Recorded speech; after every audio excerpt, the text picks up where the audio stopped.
Hey guys, it's Carl here and I'm back on the Rocket 3 GT, and today in this video I'm going to be talking about putting the mid pegs on. I'm going to be talking about the quick shifter I've just had fitted and the map, or the unrestriction that we've just done to this beauty over the last couple of weeks. Before I start, I just want to say thank you to everyone that has commented on all the last videos. Loads of people have saying it, they've been really helpful, quite honest and open. So everyone that's dropped me a comment, I really appreciate it. So if you want to like and subscribe, I'd really appreciate that. So let's talk about the mid pegs. I have a GT, I brought it with forward pegs, and a lot of people say, well, why didn't you just get the change the handlebars? First of all, I wanted the triple black, and secondly, when I brought this triple black, it come with a mid peg kit as well. So it actually kind of made it quite easy for me to do. When I brought it, it had the forward pegs on it, and I'm showing you in a second, but the pegs were kind of about there, just to give you an idea of foot positioning. So from that's mid peg, obviously, the forward pegs was there. But there was a big difference even in changing the mounting position just between forward and back, which you can do yourself. If you come around this other side, I'll show you on the gear selector. The mid pegs are mounted around here somewhere, and on the quick shifter you can just see it's got this pin or this shaft. When they were in the forward peg position, when I moved it forward and back, it was a few inches different, and all you had to do is swap this round and take out one of the extension bars to it. It was actually really simple to do, so that's something you can do quite easily by yourself if you're reasonably mechanically minded. Apologies for the cat if you can see it in the video. So for me, like I've said in the other videos, I'm 5'7", I've got like a 28-inch leg, so I'm really short on the leg, so forward pegs really wasn't an option for me, so we fitted the mid pegs to this, and it's completely transformed the ride. So one of the biggest things for me is the forward pegs.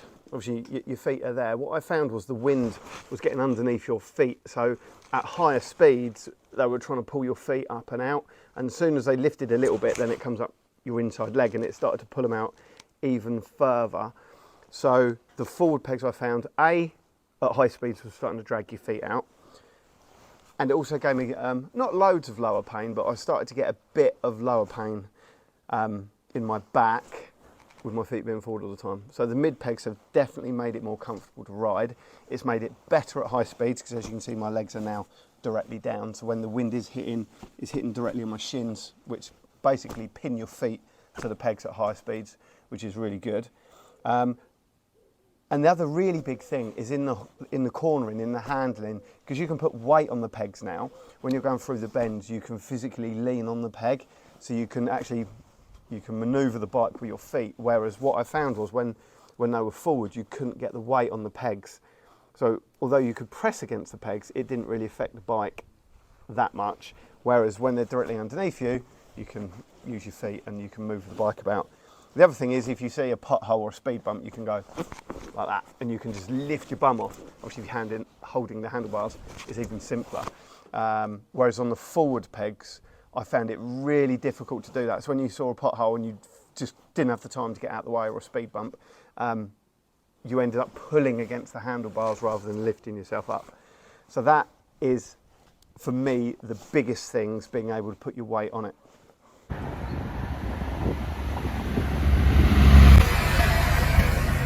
Now the quick shifter. I bought this bike, I've ridden quite a few bikes with quick shifters and they're good, and everyone says the one on this is phenomenal, but I've always like, well, surely a quick shifter is a quick shifter. It just, assists you shifting up and or down. And I was thinking, do I want to spend the money? It was about 400 quid, I think, to have it fitted. And oh my God, it is the smoothest gear selector, quick shifter, shift assist, whatever you want to call it, on any bike I've ever ridden. It's like the wife's BMW. It is so smooth. When you're going slowly, you go up through the gearbox and you don't even notice it's changing gear. It's nearly as good as the electric car.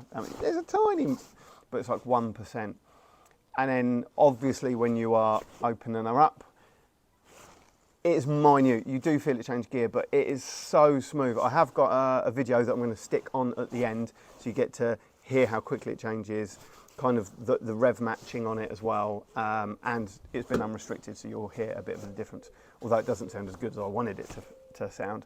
The biggest thing, apart from it being really smooth, the smoothest one I've ever felt, is going down through the gearbox. Now sometimes, you know what it's like, you might not be rushing, but you're going into a bend, or you're going into a road where you want to get down the gearbox fairly quickly, and when you're braking and you're using the clutch, and yes, of course you can rev match or blip the throttle, but you don't have to do any of that, so you can concentrate on the braking, concentrate on your line, and just go down the box. And the rev matching on this is absolutely amazing. So again, the couple other bikes that I tried, it blips the throttle and it's good, but on this, it's, I don't know or how it's any different, but it is just, it's like galaxy chocolate. It's just super smooth. So you can go into corner, you can brake, you can get your lines right, drop down through the gearbox a few gears, and it is the best thing I've put on this bike. So if you're unsure, if you're on the fence, I'd highly recommend getting one, because it is really cool to use, and it just makes you so much more confident when you're riding, if you need to get a bit more engine braking on when you're riding fast. Now, the last part, and there's been lots of conversation on my other video about this, and a lot of people have put a couple of posts up on Facebook about having it unrestricted or mapped. And oh my God, every video, anyone that sits on these will go power, power, power, torque. Oh my God, they're amazing, and they're amazing. Then you have it unrestricted. So I've watched a couple of videos, and it turns out, I believe, from the factory, they are 79% of full power. So when you ask for full power, you only get 79% of that full power.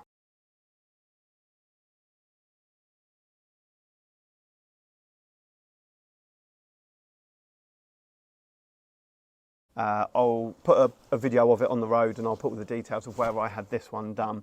And then people are saying it's running too lean, and it's this and it's that. Riding nicely, I mean, we're still having a bit of a play the other day, but riding it fairly conservatively, I was still getting 50 miles to the gallon. We've just been out for a ride, and we were getting 42 to the gallon, and it was quite a spirited ride. But on the race mode, or fast mode, whatever you want to call it, I've had that mapped or unrestricted to full throttle. So when I ask for 100%, I get 100%, and it has completely changed the bike. It's a lot quicker. I did watch a video, and someone said it takes off 2.5 seconds between your 30 to 130. I haven't timed it, I haven't mapped it, but it definitely feels like that.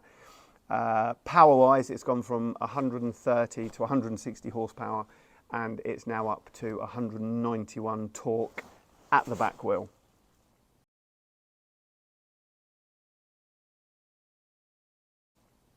So it's quite a bit quicker.